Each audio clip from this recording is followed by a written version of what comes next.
The home of these precious creatures is dying. And it's your fault. Mammy Erff's so sad. But thankfully, the philanthropists from international finance, transnational corporations, and the good grown-ups and experts on the TV screen know how we can stop the destruction of their pale blue dot, of randomly assembled meaningless matter that randomly evolved from the cosmic porn scum that evolved from nothing into something, then through random mutations in a cold, meaningless, material universe of meaninglessly fluctuating matter and nothing else, where we evolved from large rat-like shrews in a randomly evolving environment of random flux that deterministically evolved lifeless, inanimate matter into animate, organic life, which the experts of the science which is settled say now threatens to destroy itself and must save itself by destroying itself, by cutting off its primary fuel source and food supply, and stopping reproducing and moving into total surveillance smart city coon pods, where they are rationed industrial produced soy kibble in exchange for their behavioral compliance. I'm philanthropist David Attenboomer, and this was Mammy Erff.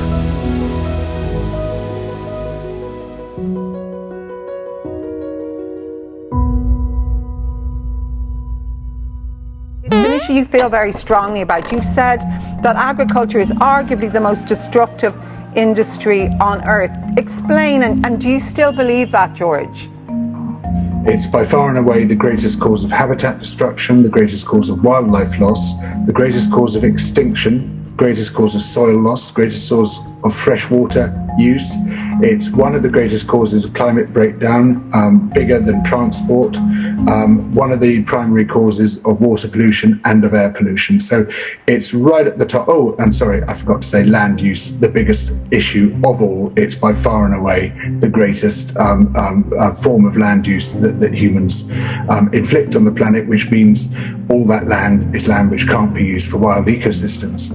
And while obviously we need farming, we need to minimize those impacts. We need to act as drastically within that sector as any other sector to prevent the collapse of our life support systems. And what that means, above all else, is getting out of livestock farming. It's really shutting down animal farming altogether, because that has massively disproportionate impacts on the living planet. And we need to switch towards other sources of food, plant-based diets, which are far more efficient, far lower environmental impacts, but also switch out of farming altogether to produce protein-rich foods, which we can do through precision fermentation. Meet George Monbiot, a 60-year-old entitled divorced boomer, born in London and raised in Oxfordshire. He attended the University of Oxford.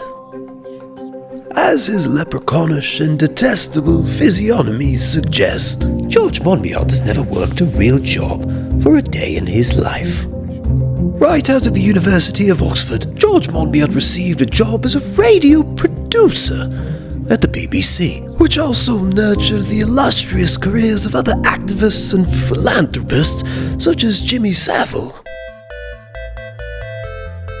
Like so many revolutionaries, George Monbiot laments his posh, pampered childhood. George recently tweeted, "I was brought up in a village that was almost exclusively white and Christian. It was the most boring and stifling place I've ever known." Poor little George's boring and stifled childhood wasn't as enriched with the inclusive rape gangs and diverse sport knifing competitions so common in London today.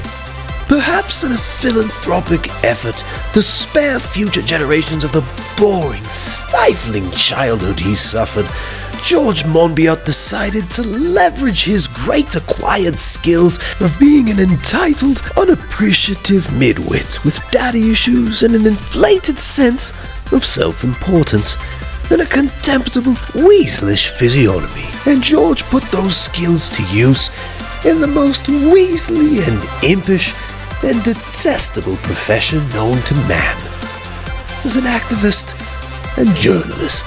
As environmentalists, we're rightly obsessed by certain issues like climate breakdown and water pollution and air pollution, and we should be fighting these blights with all the power at our disposal.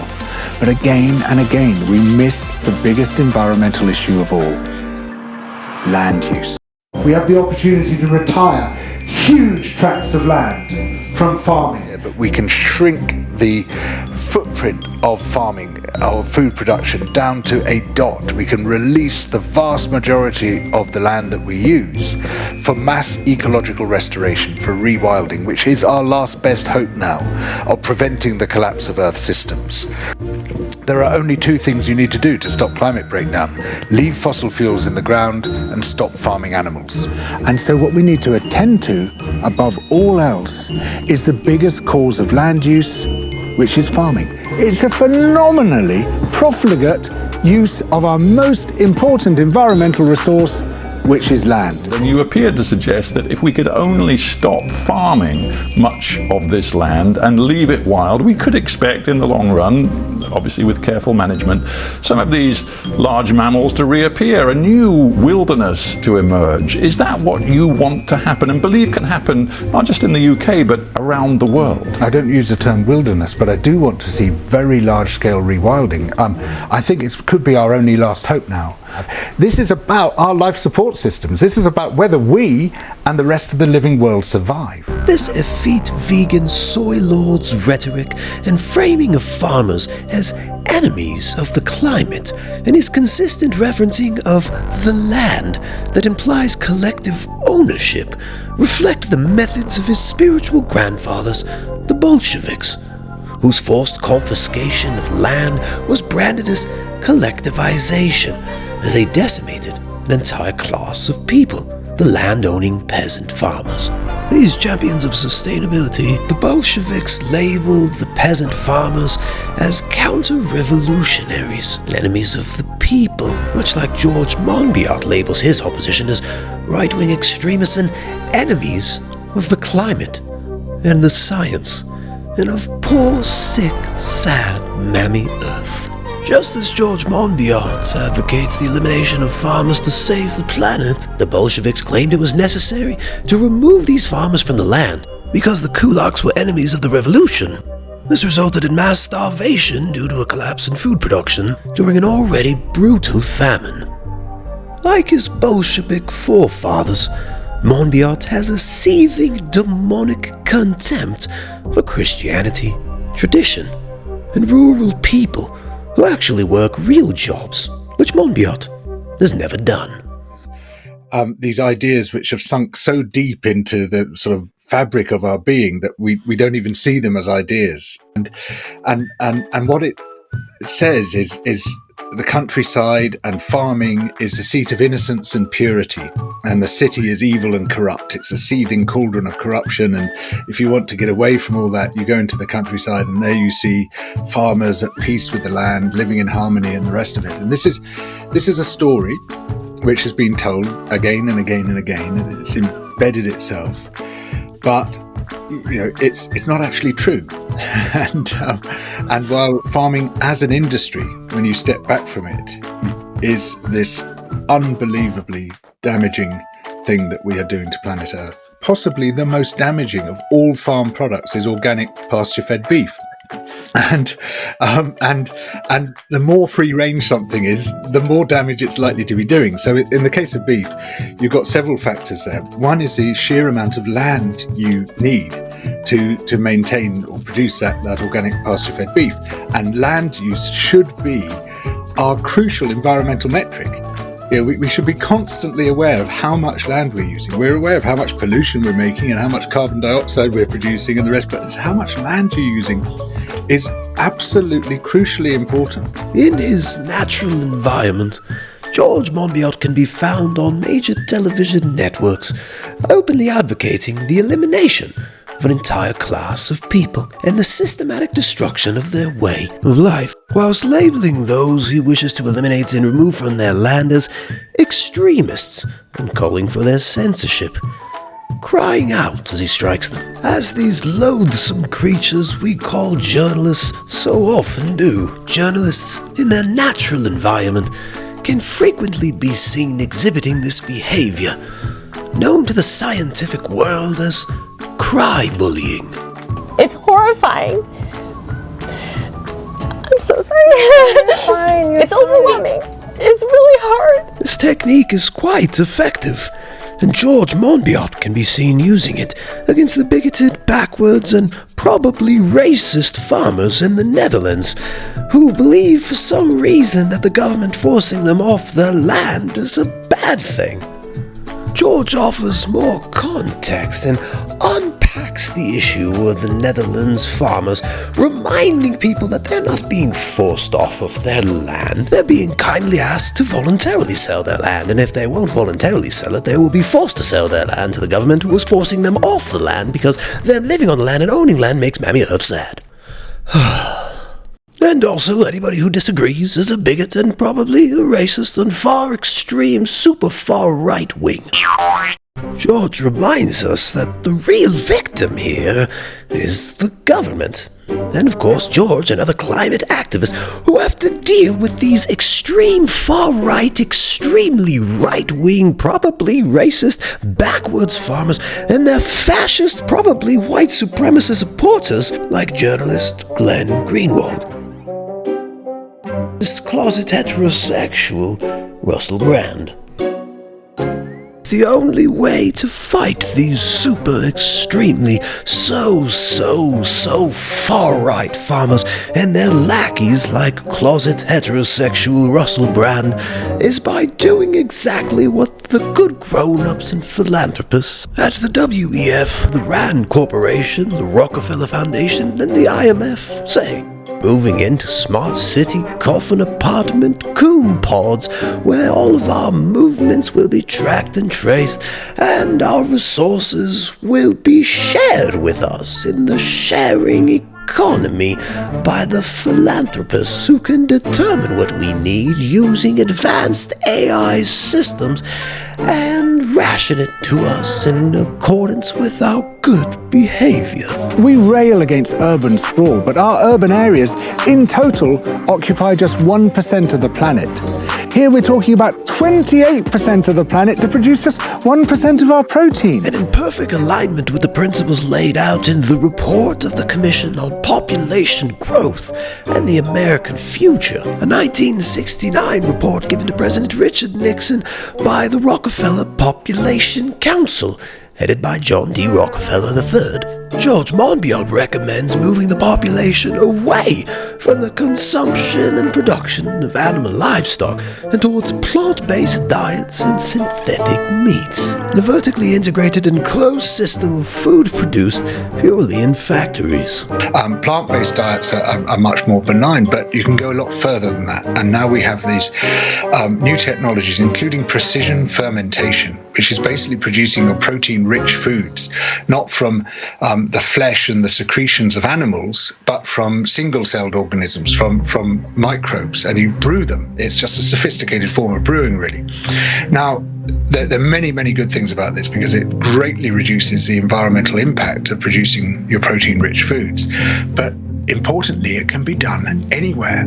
You don't need to have fertile land. You don't need to have water. You don't need to have the other elements to be able to produce food from farming. If only the super far right-wing, scary, mean, racist farmers would accept the progress and stop being science phobes, we could all be eating this wonderful plant-based and precision fermentation kibble made by the science and the philanthropists, instead of the generic red protein, generic white protein coming from animals that need to be farmed by the mean generic white protein supremacist evil right-wing farmers. Humanity's favourite meat is a generic white protein. These bacteria can produce an almost identical generic white protein without the breeding and feeding and slaughtering of 66 billion birds a year. You can have something which tastes very much like chicken without involving the chickens. In fact, these bacteria can be selected or gene edited to produce any of the proteins and fats we get from eating animal products. The same molecules, just made a different way. So this is the centre where it all happens. Yeah, exactly. Part of the We're machine. making food here at this very moment without agriculture. What we're doing is that we're bringing a new harvest, growing a new harvest for the humankind. These scientists have done something remarkable. Oh, look at this stuff. It's amazing colour, isn't it? It's golden. So does this flour count as food legally? Not yet, no. They've produced this flour from thin air, a jolt of electricity, and bacteria. In a strictly unscientific trial, I'm one of the first people in the world to be allowed to taste it. So this is quite a historic occasion because it's the first time you cook pancakes out of this stuff for a guest, isn't it? You cooked it once as a practice. Yeah. They tell me this powder is about 60% protein, 6 times more than wheat flour. I feel like I'm in unexplored territory here. You really wouldn't know that wasn't a conventional pancake made with eggs. I'm sure my grandchildren will find it very odd if they find a real egg in their fridge. Grandpa, did you really steal this from a chicken? I would eat that every morning, no trouble. That is lovely. The plan is to mould and shape this electric protein into a huge number of different foodstuffs. It's a revolutionary idea. What we're doing is that we're bringing a new harvest, growing a new harvest for the humankind. The science is settled. The experts have spoken. The philanthropists are taking climate action now, and we all need to do our part. Mammy Erff is sad, and if we don't all do what the experts of the settled science say, she will become mad. And we don't want to see Mammy Erff get mad. If we don't all listen to George Monbiot and other experts, the far-right wing, super far-right, probably racist, bigot, mean farmers will continue torturing and destroying the lives of innocent animals, and torturing and destroying the life of our sweet, sick, sad, and maybe possibly mad, if we don't all listen to her, Mammy Erff.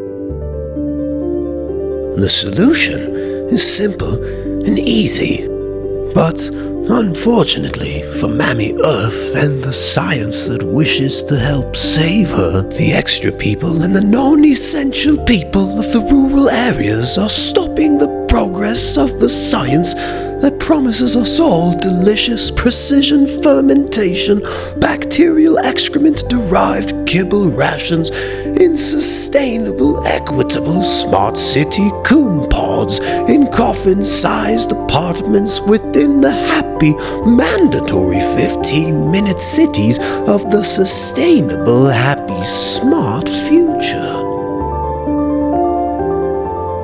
Time is running out, and if it does, everything bad will happen always, and it would be your fault for not listening to the science. I'm David Attenboomer, and this is Mammy Erff.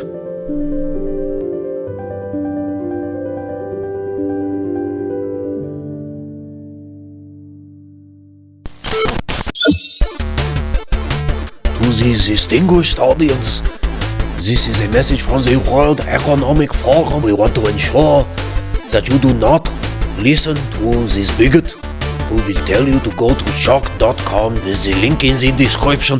Do not click the link in the description.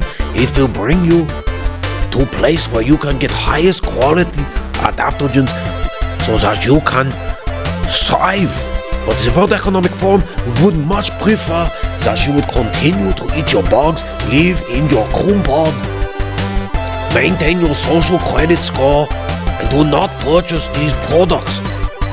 If you do use the coupon code BIG53LIFE, you will get 53% off all subscriptions for life.